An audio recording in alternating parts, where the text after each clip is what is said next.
I'm so sorry. मुझसे बहुत बड़ी गलती हो गई। बेटा, हमारा मकसद तुम्हें शर्मिंदा करना नहीं है। हम तो सिर्फ ये चाहते हैं कि तुम्हारी आंखों पर दिखावे की जो पट्टी बंधी है वो उतर जाए। उतर गई ये पट्टी। अब मुझे सब कुछ पहले की तरह साफ और वाज़ेह नजर आ रहा है।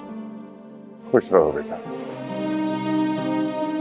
एक बात हमेशा याद रखना, कौवा कभी हंस की चाल नहीं चल सकता। अगर वो चलेगा तो अपनी भी भूल जाएगा।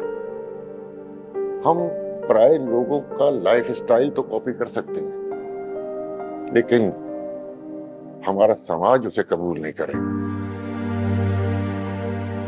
बिल्कुल ठीक कह रहे हैं तुम्हारे अब्बा।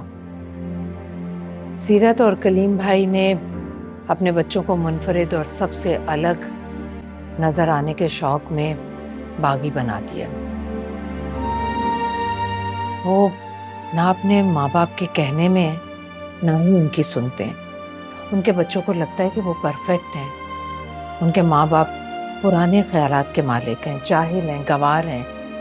उनकी सोच का मजाक उड़ाते हैं, हंसते हैं उस पर, बिल्कुल उसी तरह से जिस तरह से तुमने मुझे कहना शुरू कर दिया कि अम्मी आपको नहीं पता, जमाना बदल गया।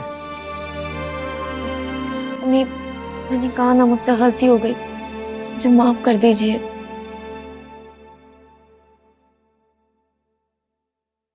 बहुत अच्छी बात है बेटा कि तुम्हें अपनी गलती का जल्द एहसास हो गया।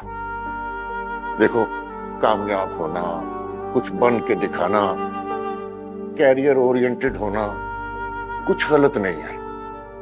गलत ये है कि आप इस सारी भागदौड़ में अपने रिश्तों का एहतराम करना भूल जाएं।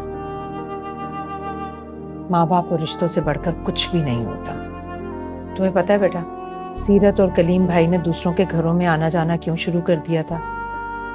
इसलिए कि वो तन्हाई का शिकार हो गए थे। उनके बच्चों के पास सब कुछ था, लेकिन अपने माँ बाप को देने के लिए वक्त नहीं था। लेकिन दिखावे की हवस ने उन्हें इतना मसरूफ कर दिया था कि उन्हें एहसास ही नहीं हुआ कि उनके कोई माँ बाप भी हैं। अरे यही तो दुख है। सीरत और कलीम ने अपने बच्चों को अपने लोगों से दूर करते करते खुद से दूर कर दिया। और दूर इसलिए कर रहे थे कि वो पढ़ाई पे तवज्जो दें। उनमें एहसास जिम्मेदारी पैदा की, लेकिन अपनी जात की हद तक। अब बच्चों की झूठी सच्ची तारीफें करके वक्त गुजार रहे हैं, लेकिन हकीकत ये है कि वो तन्हाई का शिकार है, बिल्कुल अकेले। औलाद भी बड़ी कीमती फसल होती है नजीब साहब।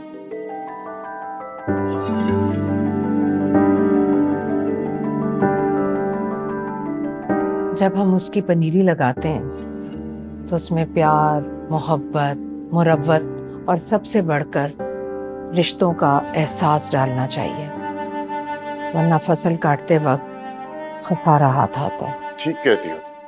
जो लोग दुनिया के दिखावे के लिए अपने अंदर की खूबसूरती को नजरअंदाज करते हैं, वो घाटे में रहते हैं। अम्मी, खाला का फोन आ रहा है।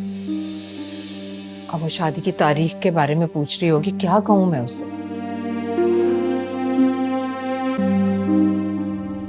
आप हाँ कह देंगे। पढ़ाई तो शादी के बाद भी कंप्लीट हो सकती है। एक वसीला रब से जो मिलवाता है, खिदमते इंसान का रास्ता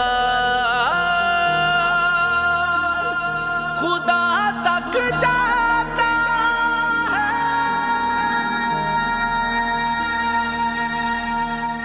यूं मदद करते हुए